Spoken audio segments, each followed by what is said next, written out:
아유, 고집불통이 또 이번에 샀네. 아, 그걸 못 그 참고. 재밌는 친구네, 이 친구. 그걸 못 참고. 아, 근데 네. 한 1년을 버텼거든요. 아, 총알 마련해 놓고 더 떨어지면 주우면 되잖아요, 이제. 아니, 일단은 너무 놀랄 필요는 없다는 게 일단 결론이에요, 제 얘기는. 일단 너무 놀라지 말래, 너. 지금 너무 놀라고 너무 놀랐죠. 있거든요. 예, 너무 놀랐지. 놀랐거든요, 예. 지금. 왜냐면 금요일에 들어가신 분들은 황당하죠. 예. 들어가자마자 지금 종목에 따라 다르지만 10% 이상 뭐 빠졌으니까. 장난치나 그러더라고, 아까. 예. 7월 달에 우리 환 시장이 24시간 체제로 바뀌어요. 연중 무휴로 바뀝니다. 1년에 이틀 빼곤 다 해요. 지금은 그게 아니었거든요. 주말도 쉬고 빨간 날 다 쉬고 낮에만 하거든요. 이 시장을 사실상 24시간 연중 무휴 시장으로 7월부터 바꿔요. 바뀌어요. 네. 그건 나중에 얘기하고요. 바뀌면 지금은 밤에 일부 투기 세력들 전문가들이 막 밤 시장을 막 좌지우지 하는데 아. 이제 완전한 오픈 시장으로 바뀌어 버리면 새로운 한국 시장의 환율에 제대로 된 컨센서스 레벨이 어디로 잡힐지 아직 미정이죠. 아, 네네. 이해되시죠? 네. 완전히 오픈되고 나면 지금 한국 시장이 1540이 컨센일까? 1510일까? 아리까리하단 말이에요. 그게 미정이라서 당국이 쉽게 말하면 방어선을 설정을 못해서 잠깐 구두로 말로만 개입하고 있었지. 아. 그렇잖아요. 우리가 1530에 막을 거라 딱 했는데 시장 컨센이 1520이야. 그럼 그동안 막은 이유는 의미가 아깝잖아요. 없었지. 어차피 내려갈 아깝지. 거였고. 그렇지. 그다음에 거꾸로 위로 간다 그러면 이것도 버리는 돈이거든요. 그래서 잠시 멈칫한 거라고 시장이 본 거거든요. 네. 근데 멈칫한다는 느낌이 드니까 오히려 환율은 더 밀어붙일 수 있는 거죠. 투기 세력 입장에서는요. 그런데 이제 그 멈칫이 7월 달까지 기다리기에는 지금 너무 급하게 올라가고 있으니까 당국이 개입을 한다는 말을 계속하고 있는데 어저께는 비상대책회의를 하면서 얘기를 했고 오늘 대통령이 또 얘기를 했거든요. 그래서 오늘 낮 1시 12시부터 속보가 나오는데 드디어 국민연금이 환해지를 시작했습니다. 환율에 총알로 개입하기 시작했어요. 아. 네, 이러면 이제 하락 압박이 환율 하락 압박이 아. 실제로 실탄으로 개입이 되거든요. 아. 우려도 우려에 그칠 만한 이유가 있고 차익 실현도 스페이스 항상 끝나고 나면은 공모자금 그나마 여유가 좀 생기고 네. 외국인 차익도 매도세가 줄 수 있으면 이제 덜 덜어내도 되고 그렇기 때문에 환율도 저절로 떨어지지만 이제 실탄 개입이 들어가니까 환율 압박도 좀 덜 할 수 있죠. 제 말씀은 우리가 너무 급하게 올랐기 때문에 오늘 이렇게 5-6가지 이유로 폭탄적으로 매도를 맞을 수는 있어요. 네네. 그런데 이거를 패닉으로 보고 우리 시장이 꺾였다고 보고 과도하게 모두 다 투매에 나설 상황은 아니다. 다만 빨리 올라갔기 때문에 나는 조정 좀 할 거야. 나는 이 정도면 리스크 관리할래라는 합리적인 판단은 괜찮아요. 네. 개인에 따라서. 근데 시장이 꺾였다. 오늘 기사 보세요. 이제 뭐 다 날아간다. 투매 큰일 났다. 한국장 다 꺾이나. 이런 이유는 아닐 수 있다. 아닐 수도 있다. 그래서 조금 더 관망하면서 리스크 관리해 가면서 보셔도 된다 정도까지는 좀 해석해도 종합적으로 볼 되겠다. 필요가 예, 있겠네요. 예. 알겠습니다. 제가 이제 시동 안정제 딱 맞은 느낌. 좀 맞았어요? 좀 안정돼요? 안정됐어요. 조금 안정됩니다. 네. 아유, 큰일 다행이네. 날 뻔. 네. 자, 일단은 뭐 내일까지는 조금 한번 지켜봐야 될 것 같아요. 그 왜 가만히 있다가 또 금요일에 들어왔어? 아유, 참 너 때문에 아주 신경 많이 쓰이네. 네. 알겠습니다. 자, 그럼 이제 부동산으로 한번 가볼까 하는데요. 그냥 일치합니다. 네네. 예, 그리고 앞으로 이제 공급 늘리고 보유세 올리고 대출 규제 관련한 정책이 곧 나온다는 얘기까지 했거든요. 네. 예, 짚어주시죠. 일단 대통령이 오늘 기자회견에서 말씀하셨듯이 중요한 건 뭐냐면 일단 지금 상황에서 선거하고 부동산하고 같이 이야기하는 언론이라든지 아니면 전문가들이 많아지기 시작했다는 거예요. 그렇습니다. 그건 뭐냐면 전형적으로 지금 이재명 대통령이 추진하고 있는 부동산 개혁을 압박하는 거지. 그렇습니다. 그렇지. 방해하는 거죠. 그러니까 뭐냐면 그것 때문에 선거에 졌기 때문에 그렇지. 그거에 다시 재고하고 돌이켜야 된다는 거예요. 그렇습니다. 그런 측면에서 본격적으로 공격이 시작됐는데 네. 10페이지를 한번 지금 보겠습니다. 날릴 겁니다 아마. 자, 결국에는 선거 졌다는 거 부동산 때문이에요. 그러니까 어떤 부동산이냐? 이재명 대통령이 계속 얘기했던 부동산 개혁에 반대해서 표를 못 얻었고, 그렇지. 그래서 민주당이 졌다는 논리예요. 그렇습니다. 이게 이제 본격적으로 쏟아지기 시작해요. 저 엄청 쏟아집니다. 앞으로도 엄청 나올 거예요. 예, 단언합니다. 그렇습니다. 언론은. 이제는 그래서 결국에는 뭐냐면 지금 이재명 대통령이 얘기하고 있는 그 얘기요. 세금, 대출 그리고 공급에 대해서 다시 재고해야 된다. 돌이켜야 된다. 그 얘기는 이제 할 거예요. 네. 그런 측면에서 이제 두 가지를 지적하고 싶은데 첫 번째는 저는 아까도 이재명 대통령이 얘기했듯이 선거와 부동산의 영향에 대해서 해석의 여지가 굉장히 많다는 거예요. 그래서 오늘은 저도 전 선거 전문가나 여론 전문가는 아니지만 전 숫자 전문가입니다. 네. 애널리스트이기 때문에. 네. 그래서 이번 선거를 통해서 과연 부동산이 직접적으로 큰 영향을 미쳤는지 선거에. 네. 그리고 또 하나 뭐냐면 진짜 민주당이 진 이유를 한번 제 나름대로 분석을 해봤어요. 좋아요. 그 얘기를 좀 해드릴게요. 네. 자, 1번부터 차례대로 숫자를 보는 게 여러분 같이 숫자를 보는 게 되게 중요합니다. 같이 저희가 그러니까 이렇다더라 저렇다더라 썰 말고 숫자를 얘기할게요. 객관적 데이터로 자, 갑니다. 좋습니다. 1번을 볼게요. 이건 결정적으로 정원호 후보가 오세훈한테 서울시장에서 진 이유입니다. 그건 강남 3구를 중심으로 해서 강남구, 서초구, 송파구, 용산구, 강동구에서 표초가 너무 크게 났어요. 네. 그런데 이 지역의 공통점은 뭐냐면 최근에 집값이 많이 오른 지역이에요. 그렇죠. 그래서 네네. 어떻게 해석되냐면 앞으로 세금 많이 낼 것 같으니까 쉽게 말해서 오세훈 후보를 지지했다는 거예요. 그리고 또 재건축 재개발 규제 완화해 준다고 하니까 오세훈 후보를 지지를 많이 했다는 거죠. 네. 이 논리입니다. 이것만 네. 보면. 예. 다음 장을 볼게요. 언론이 그렇게 얘기한다는 거예요. 자, 그렇습니다. 다음 장을 보면 이 지역은 정원호 후보의 우세 지역이에요. 자, 성북구, 중랑구, 광남구, 강서구, 은평구는 전통적으로 민주당의 지지층이 높은 지역이죠. 네. 그런데 이 지역에서도 정원호 후보가 이겼어요. 네. 근데 여기서 주목해서 볼 건 뭐냐면 표차가 작게 난다는 겁니다. 그러네. 앞에보다는 적네. 그렇죠? 네, 네. 상대적으로. 네. 그래서 이걸 통합적으로 보면 다음 장을 보면 오세훈 우세 지역과 정원호 후보 우세 지역의 선거인 수를 비교하면 유사해요. 200만 명과 207만 명. 네네. 자, 그렇죠. 네. 그런데 이렇게 해석하는 거죠. 뭐냐면 그러면 아까처럼 오세훈 우세 지역에서 오세훈은 쉽게 말해서 몰표를 받았어요. 네네. 그런데 왜 정원호 후보 우세 지역에서는 몰표를 받지 못했을까? 어. 바로 이 지점인 거예요. 네네네. 그래서 이 지점을 이해하기 위해서 다음 장을 보면 지금 과거하고 달리 한국의 선거 전략의 유효성에 대해서 생각해 볼 필요가 있습니다. 자, 표를 얻는 건 네 구분으로 돼요. 내가 표를 얻는 건. 첫 번째는 부동층을 설득한다. 부동층 설득. 그렇죠, 이거죠. 그리고 두 번째는 지지층을 결집한다. 아, 지지층 결집. 세 번째는 상대 지지층을 이탈한다, 시킨다. 어. 네 번째는 이슈 중심으로 설득한다. 네. 근데 첫 번째는 부동층 설득하는 거는 과거 대비해서 현재 유효성은 현저하게 떨어지고 있어요. 왜냐하면 지금의 부동층은 어떤 부동층이냐면 쟤는 부동층이 아니에요. 그냥 선거를 하기 싫은 부동층이에요. 아, 설득이 어려워. 그러니까 아예 선거에 참여 안 해요. 참여를 안 하니까. 그래서 이건 선거 뭐 설득하고 이럴 필요가 없다는 거예요. 아. 근데 여기에 자꾸 매몰된다는 거죠.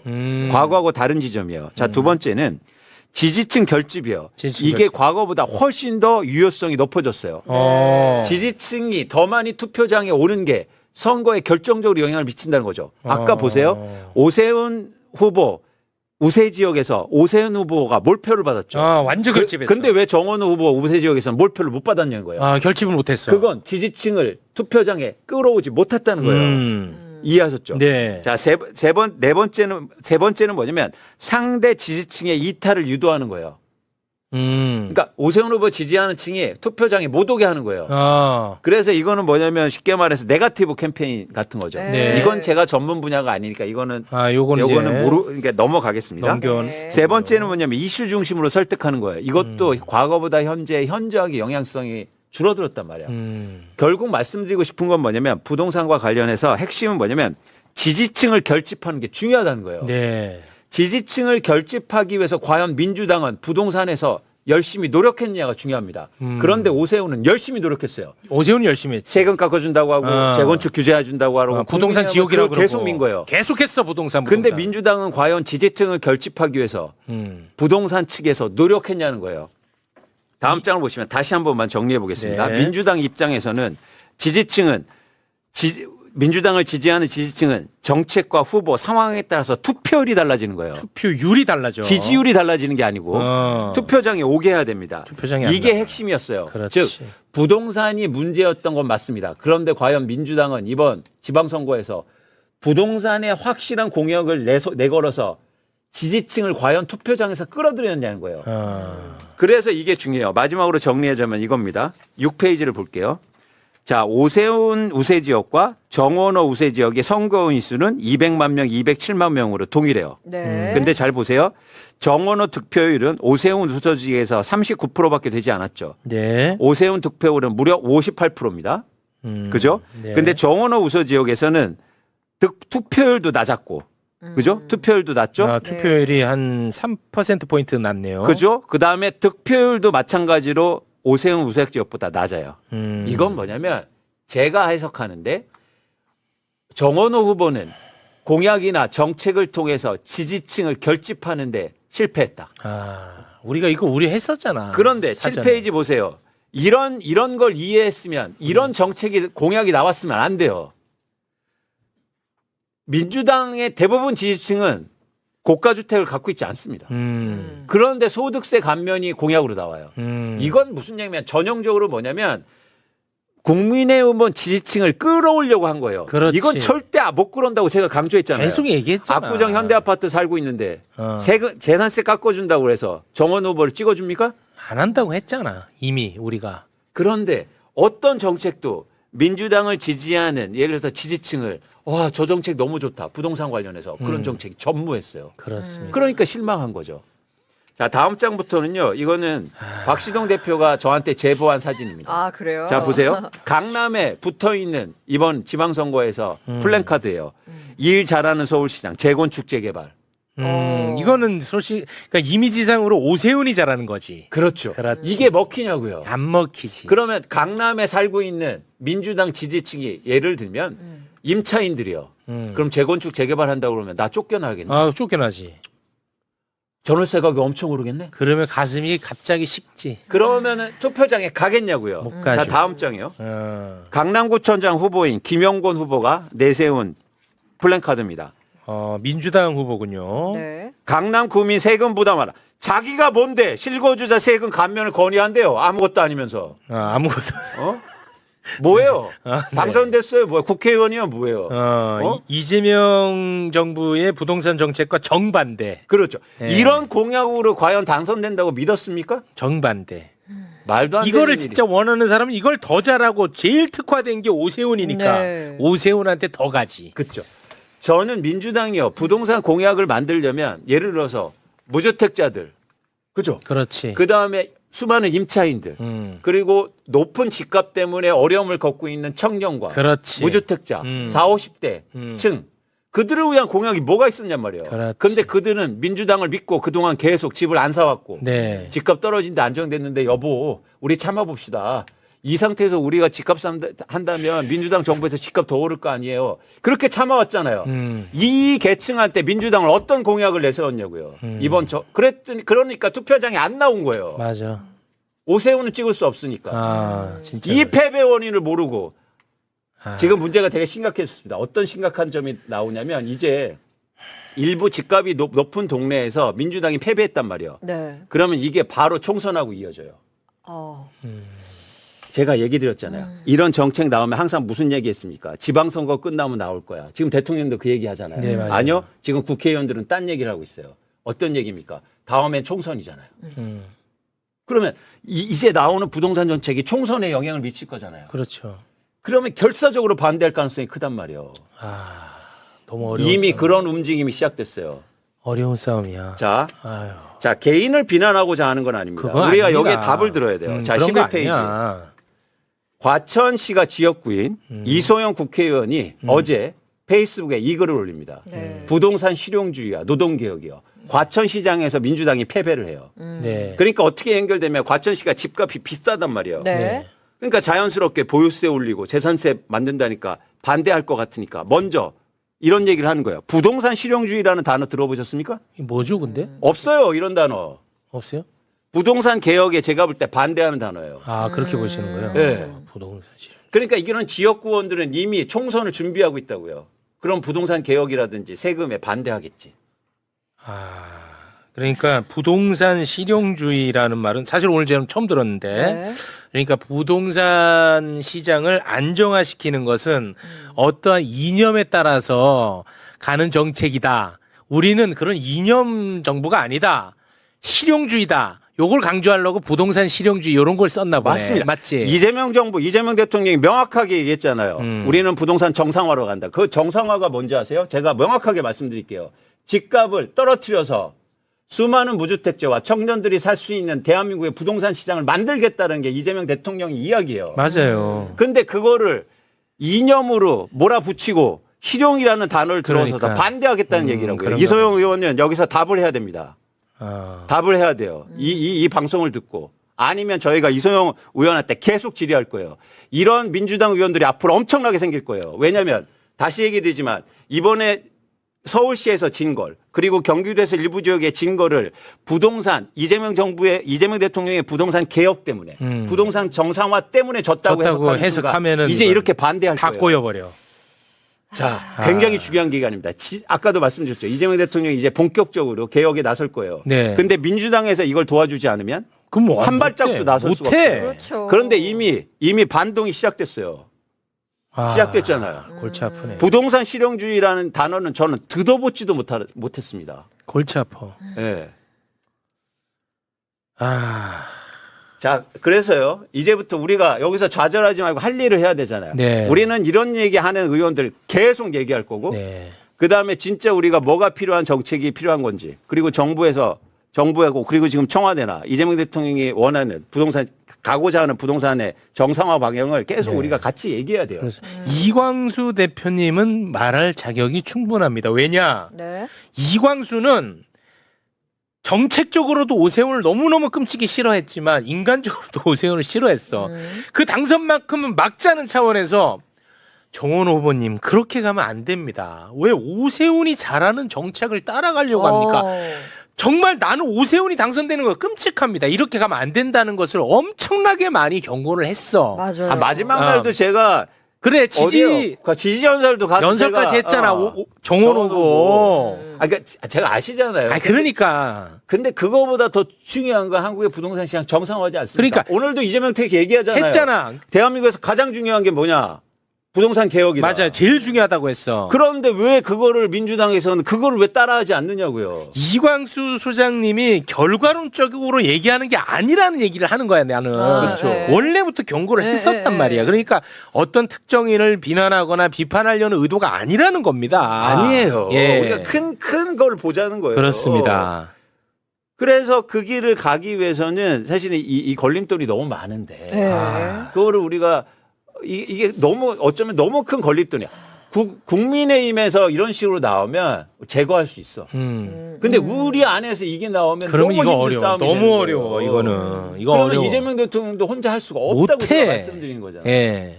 예. 일단 첫째 모든 언론이 지금 정원호의 패인을 부동산으로 잡고 있단 말이야. 실제로. 그렇죠. 오늘 막 난리 났습니다. 그 누구예요? 하여튼 이제 다 달려들어서 이제 이재명 대통령이 SNS 글 올려서 이제는 뭐 선거 졌다, 뭐 세금 낸다고 그래서 강남에서 표 못 얻었지 않느냐 이 맞습니다. 얘기를. 네. 근데 제가 해석하지 않습니까? 지지층이 투표장에 안 나와서 진 거예요. 그렇지. 그러면 뭐 세금 깎아주면 압구정 현대아파트에 거주하는 사람들이 내란 때도 이재명 대통령 안 찍어줬는데 안 지금 뭐 찍어. 정원 후보 찍어줄 것 같습니까? 안 찍어. 아니 머리가 나쁜 거예요? 뭐예요? 자, 이 얘기를 우리가 계속해야 돼요. 진짜 중요한 기간에 지금 6월부터 7월까지 정책과 세금이 준비되는 기간이에요. 논의해서 아까 대통령이 얘기했잖아요. 얘기했었죠. 네. 여기서 밀리면 끝이야. 끝입니다. 진짜. 기회는 진짜 없습니다. 네. 그거는. 그래서 우리가 이 얘기를 계속 할 거예요. 네. 근데 이 얘기를 할 수 있는 곳이 유일하게 이 공간밖에 없어요. 네, 그래서 매불쇼만. 네. 매불쇼는 계속해서 욕만 먹고 있습니다. 네, 죄송합니다, 제가. 더 아니 근데 주말에 저한테 얘기했대요? 어떤 얘기요? 아니 저한테 하신 말씀. 최영 해도 되죠? 최영학교가 저한테 뭐라는 줄 아세요? 매불쇼 문 닫아도 부동산 개혁하겠대. 문 닫아도. 저 팟빵한테 두들겨 맞을 수 있으니까요. 네, 그 얘기는 좀 삼가 주시면 그래서 감동을 받았어. 네. 눈물 나. 우리 함께 간다. 네, 그 얘기는 좀 삼가 주시면 네, 좋겠습니다. 죄송합니다. 네, 배임으로 저 잡혀갈 수 자, 있습니다. 마지막으로 이제 마치면서 우리가 앞으로 계속 해야 되니까 여기서 끝내는 얘기하니까 마지막으로 한 얘기 한 드릴게요. 인간들 진짜 해도 너무한다. 12페이지. 12페이지는 12페이지. 뭐야? 불안하다. 또 누구 이름 나올지. 자, 이게요. 지난해 말 기준으로 해서 우리나라에서 가장 주식을 많이 갖고 있는 구별 조사한 겁니다.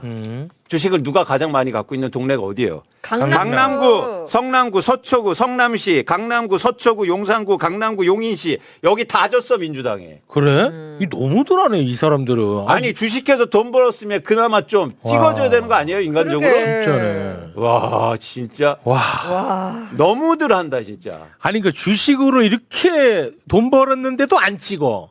예. 그럼 그럼 뭘 여기 해도 그냥 안 찍는 포기하자고요. 거야. 포기는 하지 말고 아무튼 뭘 해도 안 찍어. 와 너무하네 진짜. 이거 너무한 거 아닙니까 진짜? 주식 이렇게 많이 갖고 있어 돈 그렇게 많이 벌었으면 좀 정책도 지지해주고 그래야 되는 거 아니에요 인간적으로? 와.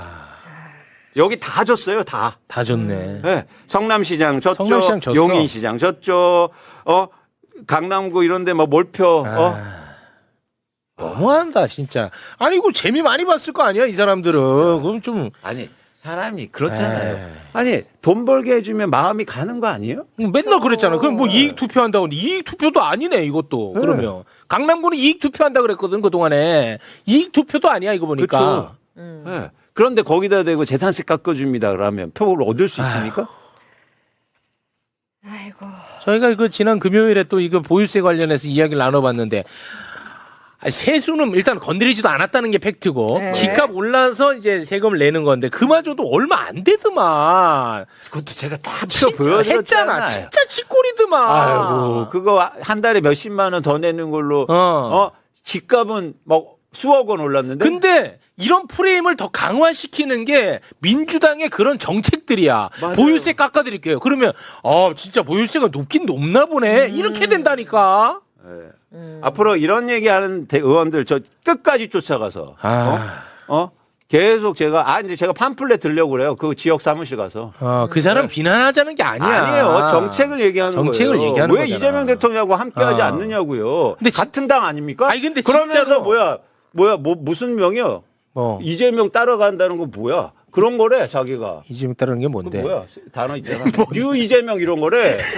정책은 안 따라가면서 그럼 뭘 따라하겠다는 거예요? 정책 아니고.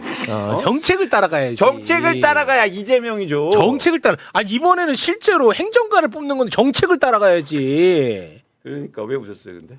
아니 그 단어 기억 못하는 거야. 전 몰라요, 전 정치. 그 단어도 뭐 그렇게 쓰지 말고.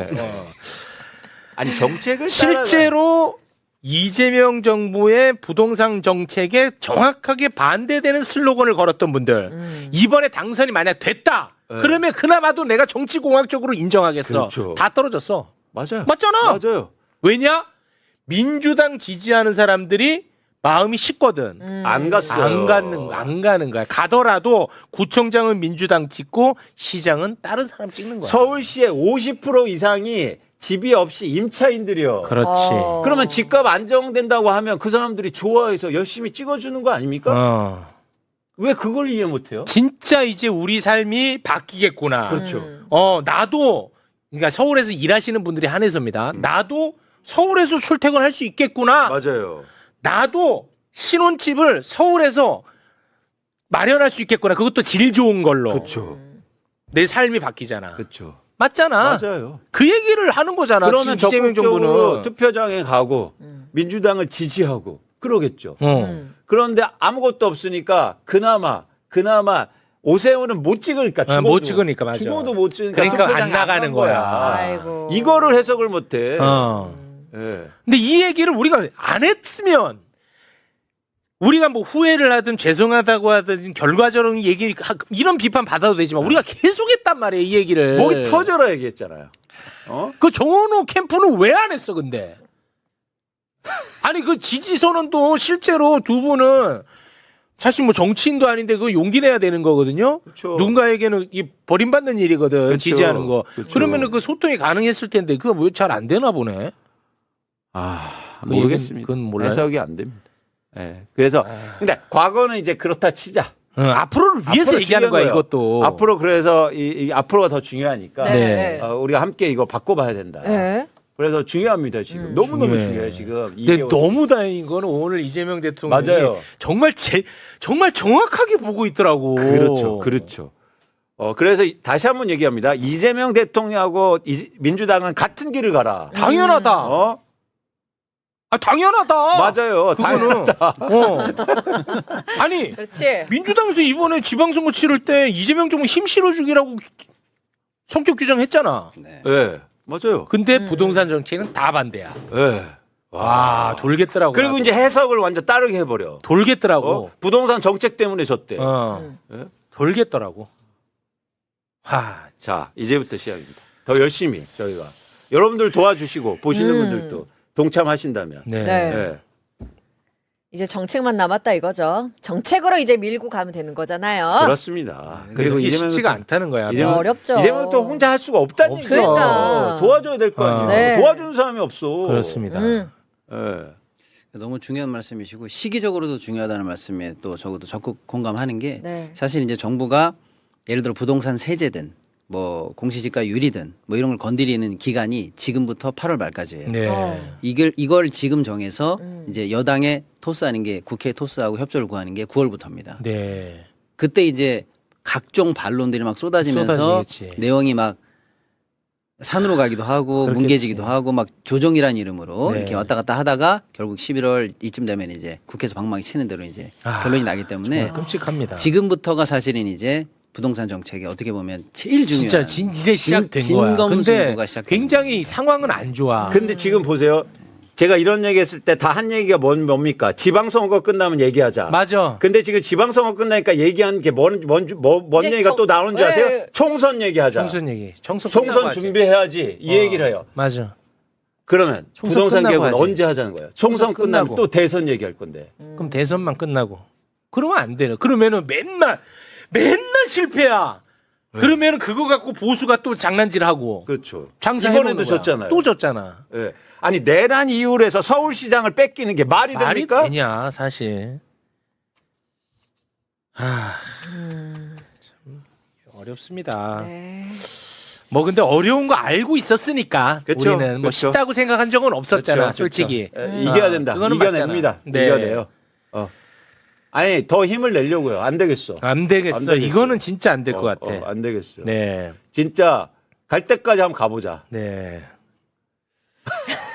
갈 좋습니다. 때까지 가본다. 갈 때까지 가기로 했잖아. 저는 갑니다. 가기로 했어. 저는 어떠한 비난을 받더라도 네. 이거는 가야 된다. 네. 저는 그렇게 마음을 완전히 단단히 먹었고 아. 내 마음을 먹었다는 것을 내가 사적으로 연락 잘 안 하는데 안 하죠. 얘기하는 거야. 나한테 보내는 거야 사실. 네. 나한테 나 부끄러워질까봐. 알겠습니다. 고맙습니다. 사진 찍어놨어요. 그렇게까지. 네, 알겠습니다. 근데 아무튼 지금 굉장히 여건은 안 좋아졌어요. 솔직히 말씀드리면. 안 좋아졌죠. 그런데 쉬울 거라고 생각한 사람 없기 때문에 네. 더 힘내서 가도록 하겠습니다. 네. 이재명 대통령이 부동산 세제 개편을 예고를 했습니다. 보유세에 대한 얘기인데요. 영상 보시죠. 우리나라의 보유세가 대체로 낮습니다. 그래서 많이 사모아도 부담이 별로 없어요. 선진국이 하는 것만큼의 보유 부담을 갖게 하는 게 맞겠다. 어차피 세제 문제는 7월 달이 돼야 아마 가능할 거고요. 7월이라 봐야 이제 뭐 한 20일 남았습니다. 네. 그때부터 이제 직후에 이제 준비해놨던 정책들을 시행하겠다라는 건데 저거 어떻게 들리십니까? 저는 이제 선거 끝났으니까 말 그대로 그렇죠. 이제 핵심은 그겁니다. 이제 대한민국에서 부동산으로 불로소득 할 생각 하지 말아라. 네. 그런 거고 그럼 이제 보유세와 관련해 가지고는 어쨌든 OECD 평균을 보면 0.33%입니다. 오. 집값의 0.33. 우리나라 현재. 네. 아니 우리나라 말고 OECD 30개국 나라의 어. 보유세의 평균을 보니까 OECD. 0.33인데 네. 우리나라는 그 중에서 30개 중국의 20위 최하위 수준인 거죠. 네. 우리나라 0.15 정도 되는 거예요. 0.15. 그러면 자 미국은 얼마냐? 1억이면 0.83. 1억이면 네.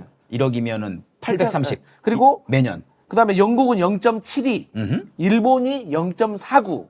그러니까 우리나라는 정말 많이 낮은 편인 거죠. 0.15 니까. 절반도 안 된 수준이니까. 그래서 이제 보유세를 올리겠다. 그러면 이제 과거에 우리나라 그러면 거래세를 올리고 보유세를 맞춰놨냐. 네. 그때 당시에는 많이 이제 이렇게 거래가 빈번하게 이루어지다 보면 세수가 거기서 좀 확보될 거라고 생각을 했던 것이죠. 네. 하지만 이제 나라가 발전하고 이제 재산이 더 증가하고 부동산에 많은 자산이 있다 보니까 이제는 고정적인 세수가 오히려 더 국가 재정에 좀 도움이 된다고 생각을 한 거죠. 보유세가. 네, 왜냐하면 보유세 딱 가지고 있으면 추측이 되는 거잖아요. 그렇지. 근데 거래세는 경기가 좋을 때는 많이 왔다 갔다 하니까 거래세를 많이 내지만 또 경기가 침체되면은 거래세가 안 거칠 거 아니에요. 근데 그거는 객관적인 그 세수를 이야기하는 것이고 네. 우리나라 상황을 보자면은 지금 당장 시급한 게 집값 안정이잖아요. 네. 그렇기 때문에 지금 보유세를 얘기를 한다는 건 그러니까 일단은 보유세가 우리나라가 상당히 낮다는 건 맞는데 얘기했듯이 거래세가 높다고 했단 말이에요. 그러니까 뭐 취득할 때, 네. 양도할 때, 네. 뭐 이런 것들 이거는 또 다른 데보다 높잖아요. 이런 부분에 있어서는 또 이게 균형을 좀 맞춰야 되지 않는가? 그러니까 전 세계적으로 보유세가 높은 나라는 거래세가 낮고 그렇지. 거래세가 높으면 보유세가 낮아요. 그렇지. 그러니까 이제 보유세를 만약에 올린다. 그러면 이제 거기에 맞게 균형감 있게 거래세와 관련해 가지고는 이제 조정이 있을 거라고 생각을 하죠. 그러니까 이 시대적인 선진국다운 그 세수 시스템으로 가려면은 네. 거래세를 낮춰야 되는데 일단 대통령이 얘기한 부분이 있습니다. 하나만 갖고 계세요. 우리나라는 투기 때문에 망합니다. 맞습니다. 부동산 투기 때문에. 네. 그러니 팔면은 됩니다. 네. 안 팔고 있었던 다주택자에 대한 그러니까 그 보유세를 높이면 거래세를 낮춘다. 뭐 이런 걸 하더라도 네, 네. 다주택자는 얘기한 그대로 중과가 된다. 그렇죠. 상관없다 이것과. 네. 뭐 이건 있어야 되지 않는가? 그리고 실제로 우리나라의 보유세가 0.15%라고 하지만 실제 체감 보유세는 더 낮을 수밖에 없는 게 우리나라는 공시지가하고 실거래가가 차이가 많이 나요. 그렇죠. 70%밖에 안 되죠. 그렇죠. 60% 70%. 그러다 보니까 0.15%라고 하지만 실거래가에 비교를 하면 이거는 훨씬 낮아질 수밖에 없는 다른 거거든요. 나라는 실거래 가겠구나. 그렇죠. 예. 훨씬 낮아질 수밖에 없어서 이 부분에 대한 정상화, 이걸 정상화로 표현하는 게 맞는지 모르겠는데 네. 아무튼 이 부분에 대해서는 대한 논의는 반드시 있어야 되는 거죠. 그러니까 핵심은 그걸로 가야 될 것 같아요. 네. 집 하나 갖고 있는 거, 자기가 살고 있는지 모르고 막 이러는 거 갖고 악마화하면 안 된다라는 건 대통령의 생각이 이미 여러 번 드러났어요. 네, 그럼요. 예. 그러니까 장특공제, 오래 가지고 있으면 집이 2개건 3개건 세금을 확 깎아준다 80%까지. 막 네. 이런 것들에 대해서도 손을 보겠다고 얘기를 했단 말이에요. 그러니까 대통령이 얘기했듯이 2번에 걸쳐서 유예기간을 늘려줬습니다. 네, 네, 양도세 네. 집 많이 갖고 있으면은 네. 중과한다. 네, 네. 그거 유예. 대놓고 버틴 세력이 있거든요. 그렇죠. 공개적으로 선동하면서 네. 버티면 이긴다. 네. 문 대통령 때 이기지 않았느냐. 네. 이런 세력 보란 듯이 절대 이건 흔들리지 말고 그냥 가야 된다라는 네. 생각이 들고. 네. 추가적으로 네. 대통령의 이제 생각 중에 하나, 그리고 이제 조세 정리 중에 하나가 뭐가 있냐면, 자, 집을 여러 개 가지고 있어요. 네. 나 강성필이가 돈이 현금이 많아. 그래가지고 내 현금 가지고 내가 집을 여러 개 갖고 있어. 그러면 그나마 이건 나은 거야. 하지만 나 강성필이가 돈이 없어. 근데 집을 사놓고, 그러니까 은행에서 대출 이빠이 땡겨가지고 다 대출로 집을 산 거예요. 네? 그러면서 집값 올리는 거 기대하는 거죠. 그렇지. 그러면 도대체 나는 남의 돈 갖고 쉽게 말해서 돈 번 거 아닙니까? 그게 투기지. 그러면 그 돈은 원래 적재적소에서 누군가가 대출을 정말 집이 필요한 사람이 대출을 받아가지고 집을 마련을 해야 되는데 그렇지. 전체적인 총액은 정해져 있기 때문에 이게 불합리하다는 거죠. 그러니까 금융에 대한 것도 이제 종합적으로 들어가야 된다는 거죠. 맞습니다. 솔직히 문재인 대통령 때 실패했습니다. 이것 때문에 굉장히 크게 속 상했어요. 국민들도 지지자들도 네, 네, 그렇고. 네, 네. 그때 이제 강하게 드라이브를 잡으면서 예를 들면은 임대사업자들한테 풀어주는 네. 그것 때문에 거기가 이제 풍선 효과라 가지고 거기서 장난질이 엄청나게 일어나 버리고 지금 뭐 전세 사기가 일어나고 네. 이런 거에 시초가 되지 않았습니까? 그랬죠. 틈을 벌려줘 버렸던 거예요. 네. 그래서 그 반면교사 삼아서 이번에 정책 드라이브 걸 때는 이런 물샐 틈이 없이 장난질을 못 튀는 틈이 안 나오게 꼼꼼하게 잘 정책을 마련을 해야 된다. 네. 아니 이렇게 강하게 드라이브 거는데 집값이 떨어질 수밖에 없는 건데 자꾸 그거에 대해서 이렇게만 잡기만 하면 안 된다라는 거에 뭐 정책 마련한 것들이 네. 그들의 놀이터가 돼버리고 이런 것들을 막아내서 진짜 어금니 꽉 깨물고 해야 된다. 제가 우리 아까 들어올 때 제가 막 통하고 들어왔잖아요. 그러지. 제가 부동산 전문가하고 통하고 왔거든요. 그러니까 제가 두 가지를 물어봤어요. 첫 번째, 진짜 진영에 상관없이 나 민주당 부대변인이라고 생각하지 말고 부동산 지금 이재명 정부 들어와서 올랐냐 아니면 얘기 한번 해주세요. 그러니까 그분이 이렇게 말하더라고요. 예. 올랐다 떨어졌다는 평가보다 본인은 안정화되어 가고 있다라고 표현을 하고 싶다. 네. 사실 그리고- 그게 더 예, 중요해요. 안정화. 왜냐하면 집값이 올라도 문제지만 떨어져도 문제입니다. 그럼요. 예, 그래서 더 이상 오르지 않게 안정화시키는 거. 네. 그런 과정 속에서 공급과 수요를 맞춰줘 가지고 이게 자유로운 거래가 될 수 있도록 맞춰주면 되고, 그러면은 매물을 만드는 방법은 새로 짓는 것도 있지만 기존에 가지고 있는 사람이 내놓게 되면 그게 더 빠른 거 정확한 거 아니겠습니까? 그게 이제 이재명 대통령의 이제 철학인 거죠. 그리고 이제 국민의힘에서 계속 공격하는 게 뭐냐. 야, 지금 이재명 대통령이 집값 잡는다고 해가지고 결국에는 전세난이 일어났다. 근데 그 전문가 하는 말이 뭐냐.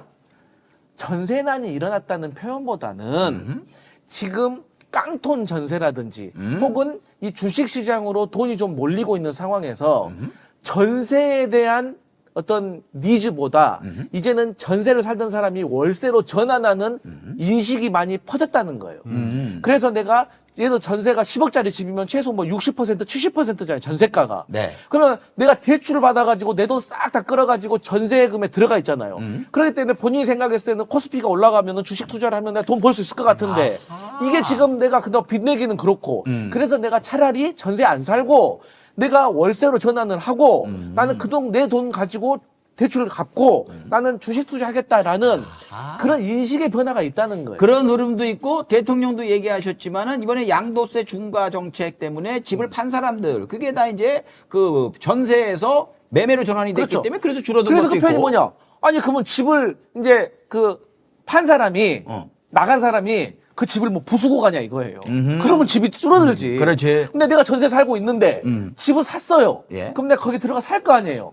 그러면 내가 살던 집에는 다른 뭐 정 변호사님이 들어오든지 강성범 씨가 들어와서 살 거 아니에요. 살지.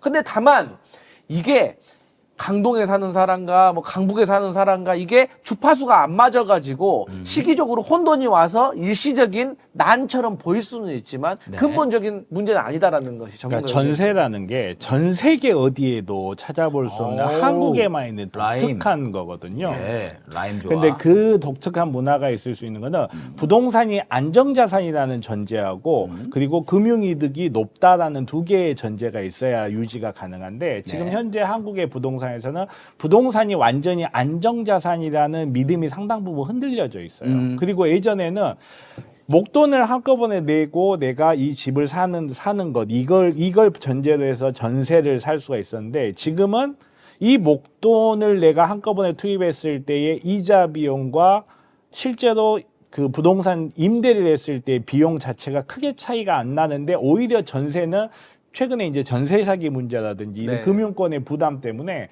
이득이 예전에 전세가 높았다면 지금 임대가 더 높아요. 오케이. 그러다 보니까 사람들이 변화하고 있는 과정에서 갭이 생긴 걸 가지고 지금 일부에서 전세난이다라는 식으로 좀 호도를 하는 거죠. 이렇게 선동하는 놈들 그리고 이제 때문에 집 가지고 있는 사람이 전세 놓는 거 놔봤자 맞아요. 예. 이게 이제 또 어떤 사람들은 보수적으로 이거 주식 시장이 좀 불안한데 그냥 내가 괜히 전세 큰 돈 가지고 있어가지고 이거 주식에 넣어봤자 망해버리면은 또 여러 불안감이 있어가지고 계속 그 전세를 고집하는 분도 있고 또 공격적인 또 젊은 사람들은 그걸 월세로 전환을 하려고 하는 사람 여러 가지 주파수의 문제가 있는 것 같아요. 네. 아무튼 부동산 정책 이제 드라이브를 거실 텐데 강하게 나가셔야 된다. 틈새 없애야 된다. 실패하면 큰일 난다. 그리고 또 하나 조심하셔야 될 거 재래식 언론들의 공포 여론 조성. 세금 폭탄 이따위 것들 시민들과 함께 공조해서 정부가 잘 막아내야 될 것이고 이걸 왜 성공을 내야 되냐면요. 이재명 대통령 믿고 집 판 사람들 이재명 대통령 믿고 영끌해가지고 주택 안 산 사람들 그 사람들을 위해서라도 반드시 성공해야 합니다.